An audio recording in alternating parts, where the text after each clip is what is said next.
আজ নিয়ে আসছি আপনাদের জন্য ভেন্ডির একটি সুস্বাদু রেসিপি। আশা করি ভিডিওটি শেষ অবধি দেখবেন। আসুন কিভাবে বানালাম একবার দেখে নিন। আমি ভেন্ডিগুলো আগে ভালো মতো জলে ভিজিয়ে রাখলাম। তারপর এই মাত্র 2 সাইড নিচ আর উপর সাইড ছোটো ছোটো কেটে নিলে হলো এইভাবে। তারপর এই হলো বাদাম ভাজা, আদা আর কাঁচা লঙ্কা আর হলো আপনার সরষা, সেটা গ্রাইন্ড করে নিলাম। আর এদিকে কড়াই চাপিয়ে দিলাম, সেখানে কালো জিরে ফোড়ন আর দিয়ে দিলাম পেস্ট করা পেঁয়াজ। পেঁয়াজগুলো অল্প ভাজা হতে আমি কি করলাম, ভেন্ডিগুলো দিয়ে দিলাম। ভেন্ডি খুব বেশি ভাজতে নেই, অল্প অল্প ভাজা হলেই কিন্তু হয়ে যাবে।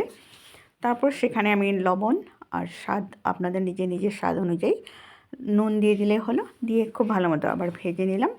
পেঁয়াজের কাঁচা গন্ধটা চলে গেলেই হলো। তারপর এইভাবে ভাজার পর একটি কী ধরনের রেসিপি বানাবো আপনারা ভাবতেই পারবেন না, যে মানে ভেন্ডির যে এত সুস্বাদু একটি রেসিপি হয়। আর এদিকে আমি সেই পেস্ট করা বাদাম, আদা, কাঁচা লঙ্কা আর সর্ষে পেস্ট দিয়ে দিলাম। এইভাবে খুব বেশি নাড়াচাড়া বা খুব ভাজতে নেই, ভাজলে তিতা হয়ে যেতে পারে। আর এই গ্রাইন্ডার ধোয়া যতটুকু দরকার জল সে দিলে হলো, খুব কম পরিমাণে জল দিবেন, কারণ এই যে রেসিপিটা বানিয়েছি সেটা শুকনো শুকনো হবে।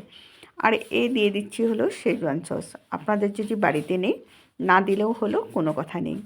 দিয়ে খুব ভালো মতো এভাবে নাড়াচাড়া করে আমি কিন্তু ঢেকে দিব। সব সময় কিন্তু মাছ দিয়ে তো শসা দিয়ে খাওয়া হয়, কিন্তু ভেন্ডি দিয়ে যে এইভাবে একটা সুস্বাদু রেসিপি খাওয়া হয় খুব কম লোকেই কিন্তু জানে। আমার তো ভীষণ ভালো লাগে, তার জন্য আজকে বানালাম, আপনাদের সাথে শেয়ার করলাম। কারণ আমার একটা নিয়ম আছে, ভালো কিছু একটা বানালে আপনাদের সাথে শেয়ার করি। আশা করি আজকের ভিডিওটা আপনাদের অনেক বেশি ভালো লাগবে। নিশ্চয় আপনারা বানিয়ে খাবেন। আর যদি ভিডিওটি ভালো লাগে, প্রতিদিনের মতো আমাকে সুন্দর সুন্দর কমেন্ট করে আমাকে একটু ভালোবাসা দিবেন। অনেক ভালো থাকুন, সুস্থ থাকুন। আবার নেক্সট একটি ভিডিও নিয়ে হাজির হব। আজকের জন্য এখানেই রাখলাম। ধন্যবাদ।